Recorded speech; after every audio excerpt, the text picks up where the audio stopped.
खुदा में रज़वी हो। Almighty Allah,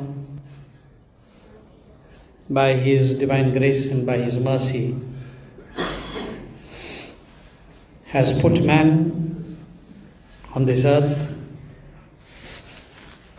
and in doing so Allah Almighty has granted him numerous responsibilities and duties.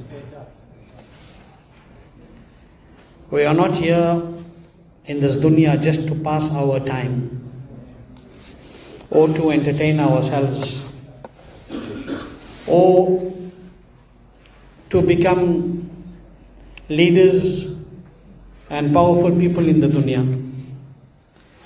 We are not here in this dunya, and we have not been placed here so that we may cause taklif to anybody unduly, so that we may kill and make qatl wa gharat in this dunya. Allah has put us here with a great responsibility, because our Father and the Father of the entire mankind, Hazrat Sayyiduna Adam ala Nabiyyana alayhi salatu wassalam, was sent into the dunya as the Khalifa of Allah. He was sent as the special envoy from the court of Almighty Allah onto this earth. And we, being the awlad of Adam alayhi salatu wassalam, have a grand and a very important responsibility. That responsibility in this dunya and the duty of every person is to believe in Allah.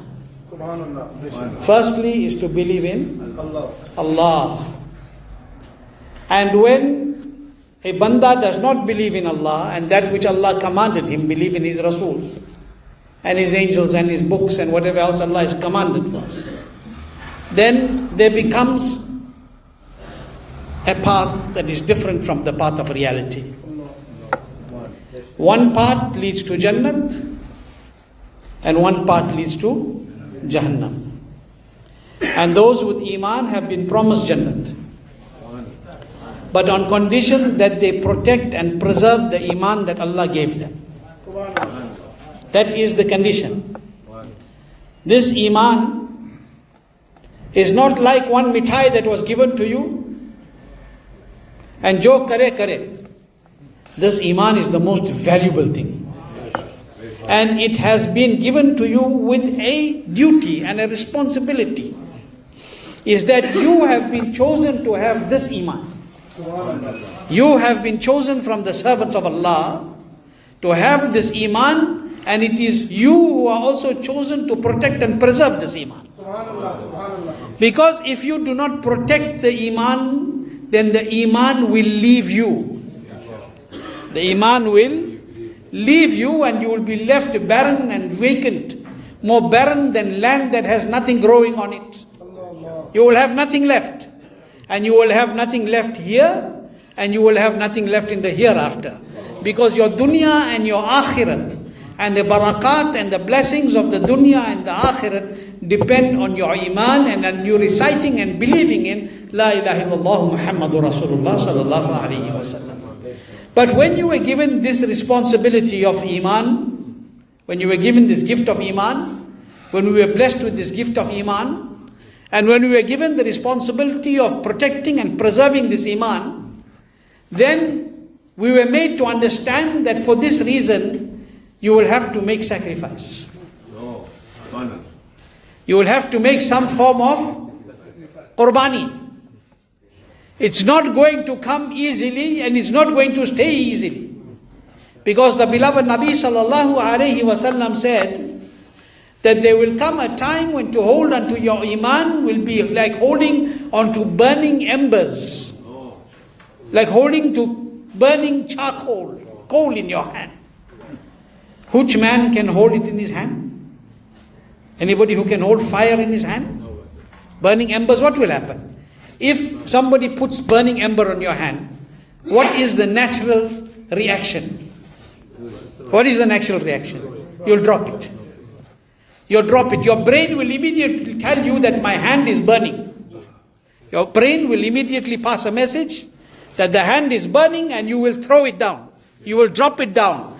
No matter how strong you are, no matter what, the moment somebody puts fire in your hand, Aql will tell you don't keep it anymore. Your mind will tell you you can't hold this, the body can't bear it. Nabi Kareem sallallahu alaihi wasallam said, to hold on to Iman will be like this. To hold on to your Iman will be like this, that a man will sleep as a Muslim in the morning and he'll wake up as an unbeliever. He'll sleep at night as a Muslim and he'll wake up in the morning as an unbeliever. And he'll get up as a Muslim and he'll sleep as an unbeliever. What is this telling us? What is the message that is being given to us? The message is being given that this protection of this Iman is a very difficult responsibility.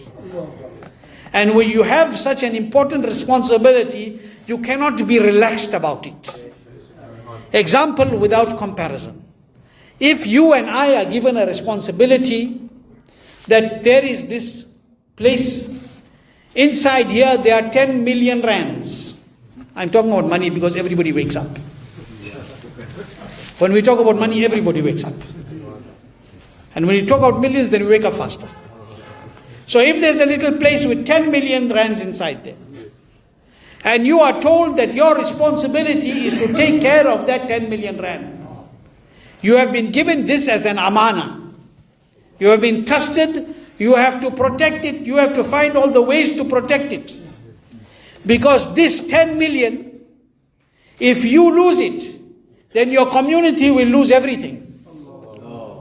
Your community will lose everything.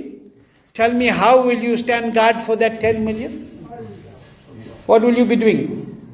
Sleeping? What will you be doing?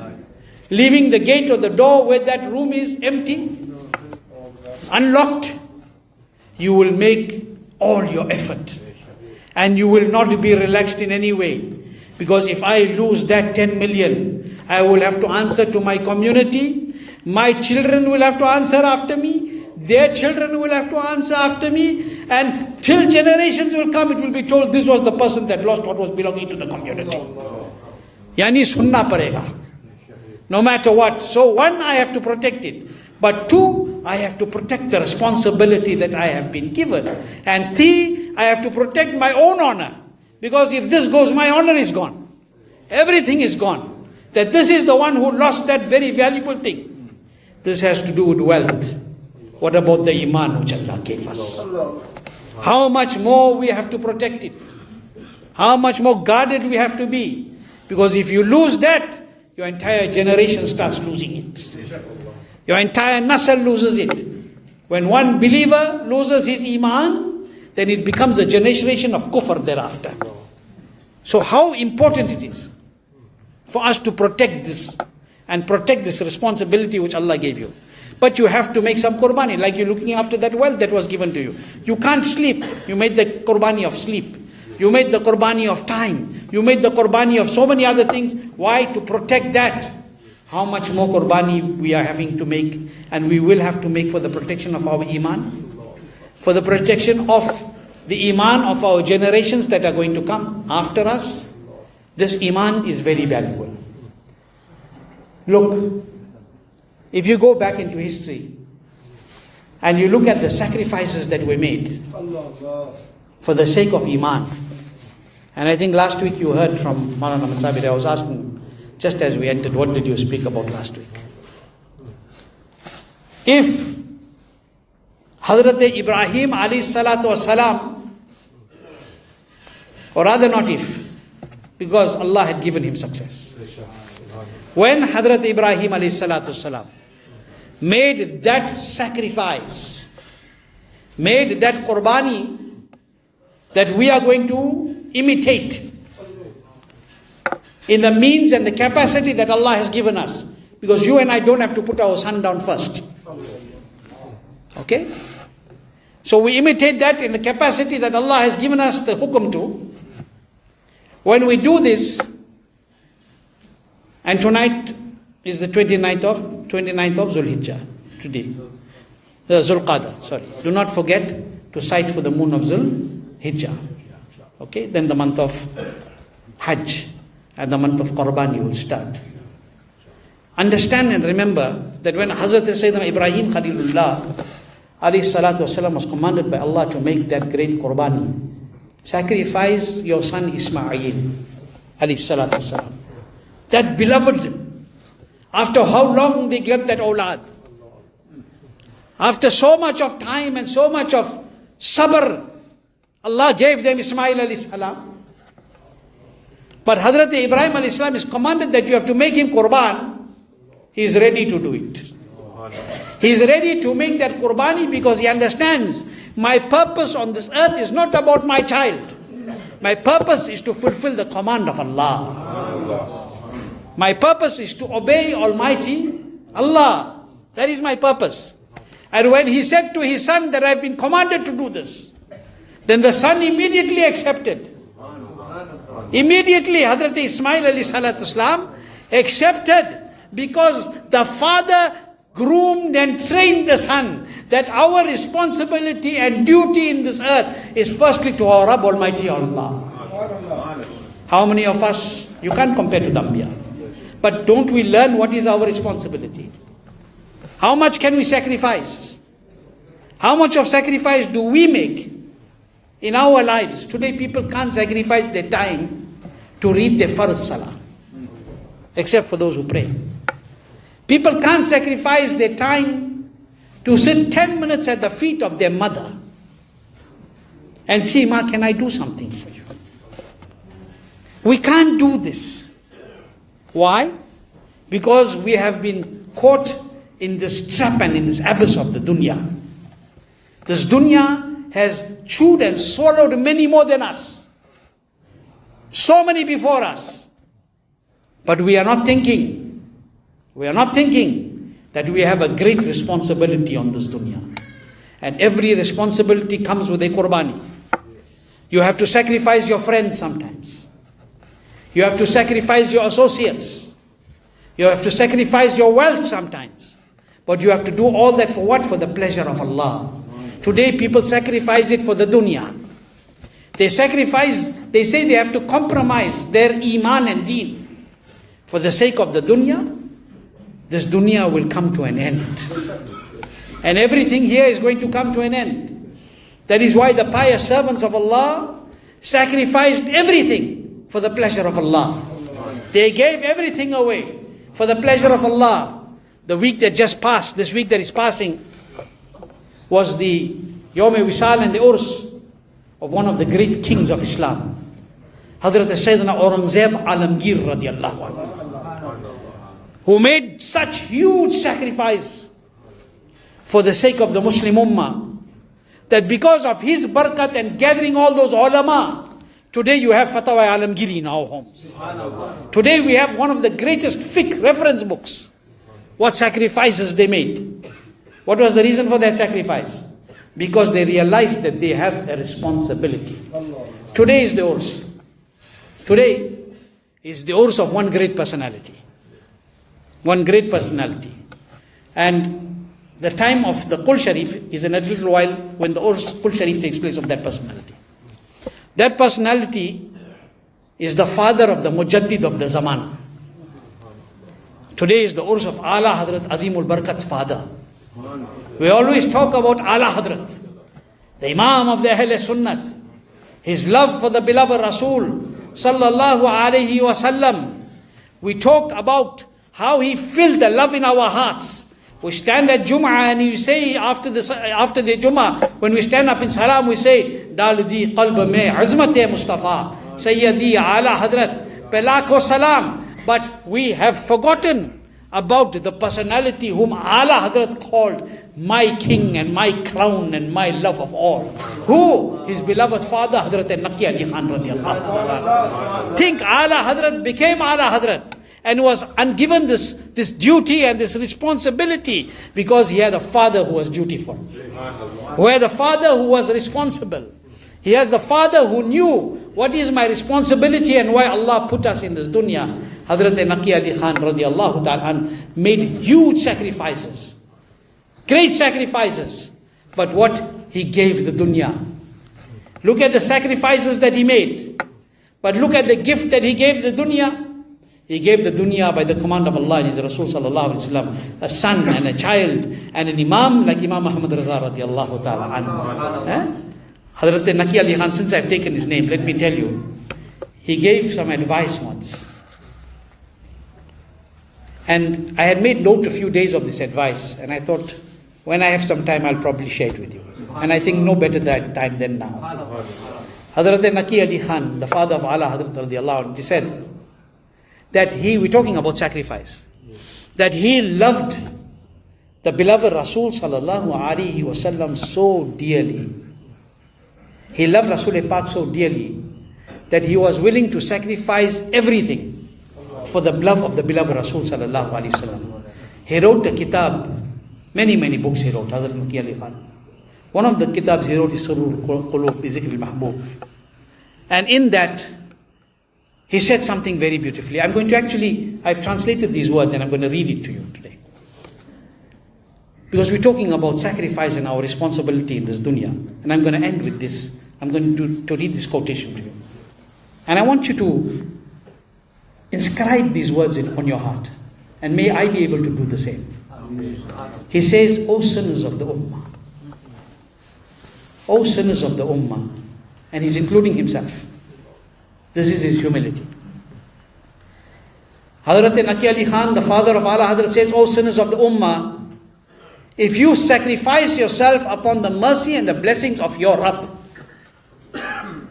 Sacrificing yourself doesn't mean killing yourself. Even if you have to give your life for Allah. But what he's trying to tell you, that Allah has given you all the things in the dunya. Why can't you sacrifice some time? Why can't you sacrifice everything for Him? So he says, and I'm reading, O sinners of the Ummah, if you sacrifice yourself upon the mercy and the blessings of your Rabb, then it is most suitable for you. And if you sacrifice your life, and wealth in the love of His beloved sallallahu alaihi wasallam, and in His obedience, it is justified. Then he says, honestly tell me, is the obedience to such a compassionate master necessary or not? It is obligatory. He says, if the governor of a city, he gives you an example. He says, if the governor of a city employs someone on a salary of 10 rupees a month, he's talking about it in those days, which was a lot of money. If the governor of a city employs someone on a salary of 10 rupees a month, and I'm reading what he said, then such an employee spends his day and night in the obedience of that governor, of that employer. And he regards his obedience, and he takes his obedience to be more valuable upon his own responsibilities and duties to himself. If he asks you to come to work in the morning, you are unable to sleep the entire night. Why? You are stressing, I have to be there at that time. And whatever work he asks you to complete, you try to complete it in the due time. In other words, he's saying you ought to be able to eat one roti in peace. Till morning doesn't come, I mustn't be late because the governor, I'm working for the governor. And whatever job he has given me, I must finish in time. I'm stopping here.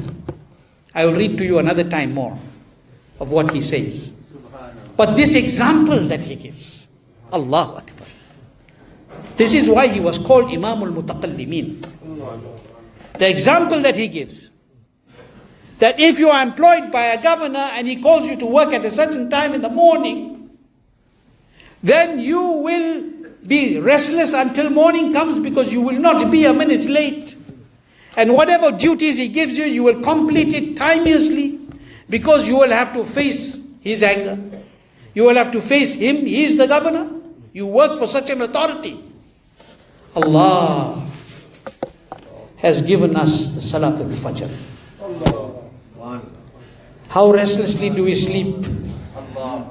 That in the morning we have to wake up and be obedient to the Rabb who gave us everything that we have. Who gave us the air that we breathe. Who gave us the hands with which we touch. The legs with which we walk. The eyes with which we see. Everything that Rabb has given us, our zindagi He has given us.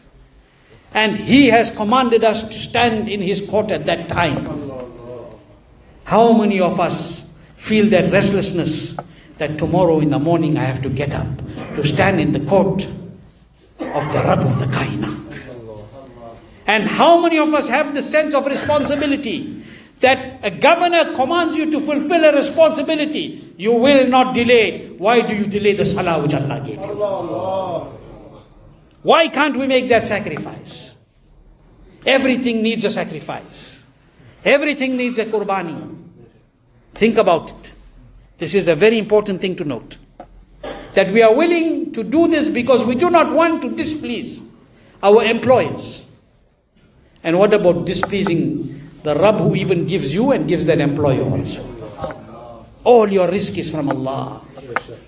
And everything that you get is through the sadaqah of Rasulullah sallallahu alaihi wasallam. This is something we have to think about. It is something we have to reflect on and understand that we have a duty. We have been sent here duty bound. We have sent here with a responsibility. And if we do not fulfill this responsibility, then we are accountable in the court of Allah. We are answerable in the court of Allah. And remember, time will not wait for you, and it will not wait for me. When Allah wills, your soul will come out. My soul will be taken, and this body will have to be carried by others and put into a grave. But it will rise by the command of Allah on Maidan al-Mahshar and will be held responsible and accountable for what he was duty bound on the earth. This responsibility is very important. And understand from this the sense of qurban, the sense of sacrifice for the pleasure of Allah, and why the Anbiya Ikram alayhimus salatu wassalam, the Sahaba Ikram, the awliya, the imma have so much of fikr about the sacrifices that they had to make and the duty that they were given for the protection and the preservation of the iman of the believers in this dunya. This is something we have to pay special attention to. Allah give us tawfiq khair. Inshallah, if Allah wills, next week I will discuss this very topic further. I will discuss this very topic, inshallah, further if Allah wills, and we'll go more into some depth to better understand the qurbani that we make, to better understand the hajj that people go for. The hajj that we are going for, this too is a great qurbani. How much a man earns, how long it takes him, look at the price of hajj this time. How much a man has to make mehnat and earn to, by Allah's fadl karam, and go for hajj to fulfill that responsibility. But how duty bound is he? This is what you need to understand. What is your zimedari? It's not about just going there and doing this and doing that and doing that. It's how you do it. It's a great responsibility that you have taken and which has been given to us. But I will discuss that, inshallah, Allah willing, next week. Allah keep us with iman. Let us leave this world with iman.